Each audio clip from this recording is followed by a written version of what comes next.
Ici Radio-Canada. Nous sommes en ce moment en Équateur.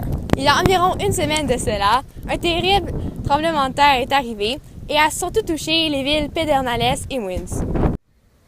L'Équateur se situe à côté de l'océan Pacifique et elle se trouve entre la plaque tectonique Nazca et sud-américaine. Pedernales n'est pas une métropole ni une mégalopole. La capitale de l'Équateur est Guayaquil. Aujourd'hui, nous avons invité un sismologue qui va venir nous parler du tremblement de terre. Pouvez-vous nous parler de ce qui a causé le tremblement de terre? Ce puissant séisme de magnitude 7,8 a été causé par le frottement des plaques tectoniques Nazca et celles du Pacifique. Voici une maquette qui va vous montrer plus précisément le mouvement des plaques tectoniques, celle de Nazca et celle du Pacifique. Le mouvement est un mouvement de subduction car une plaque rentre une par-dessus l'autre.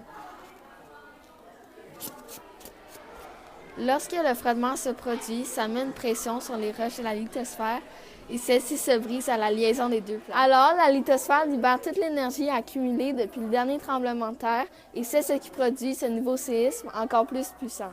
Par exemple, il y a eu un méga-séisme en 1906 de magnitude 8,8. Alors, l'Équateur est-il un pays très exposé aux risques sismiques? Oui, car depuis les années 1900, 7 séismes de magnitude 7 ou plus se sont produits près de la ville de Pedernales. Aussi, elle va nous parler de la prévention au tremblement de terre.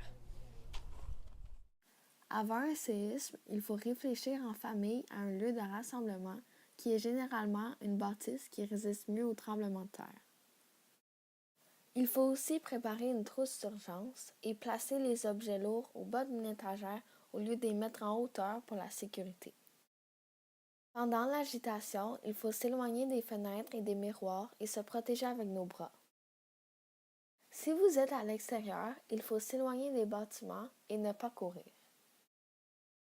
Après que le séisme a passé, il faut éviter d'entrer dans des bâtiments endommagés. Il faut aussi écouter la radio car il peut y avoir d'autres consignes de sécurité. Il faut évacuer les bâtiments sans utiliser l'ascenseur et se rejoindre à un point de rassemblement. Il pourrait y avoir un risque d'explosion, donc il faut ouvrir les fenêtres, bien fermer les robinets d'eau et de gaz et aussi éviter de fumer ou d'allumer des bougies.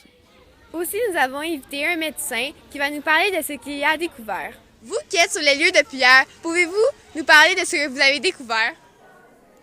Il y a plus de 660 morts et 6200 blessés. L'eau potable, l'électricité et l'Internet est coupé. Le pays est très vulnérable à cause qu'il est situé entre deux plaques tectoniques sur la frontière et il est non développé. Ce qui nous indique que l'Équateur est un pays en développement, c'est que c'est un pays du Sud et il y a un seul secteur économique. La densité de la population a une influence sur le nombre de morts et de blessés. La densité de population de Musne est de 54 habitants par kilomètre carré et de Pedernales est de 11 habitants par kilomètre carré, ce qui n'est pas beaucoup, donc il y a moins de chances de morts et de blessés. Pouvez-vous nous parler des conséquences économiques de ce séisme? Oui, les dégâts s'élèvent à 3 milliards de dollars et le PIB par habitant est de 5 200 dollars, ce qui est énorme. Les habitants doivent payer 12 à 14 % d'impôts de plus et l'aéroport a été gravement touché, donc elle a été fermée. Le journalisme. Premièrement, les 3 types de personnalités principaux pour être un journaliste sont artistique, investigateur et social. Il faut aimer rédiger, gérer les réseaux sociaux et créer des montages et des vidéos. Durant une catastrophe naturelle, les journalistes doivent lancer une alerte téléphonique, commencer un texte, décider ce qui est le plus urgent, décider quel contenu va être fait et appeler les services d'urgence de la région. Sismologue. Les intérêts d'un sismologue sont les mathématiques, les droits, les affaires et les nouvelles technologies. Les lettres sont investigateur, artistique et réaliste. Il prend des mesures très précises avec divers instruments de haute précision.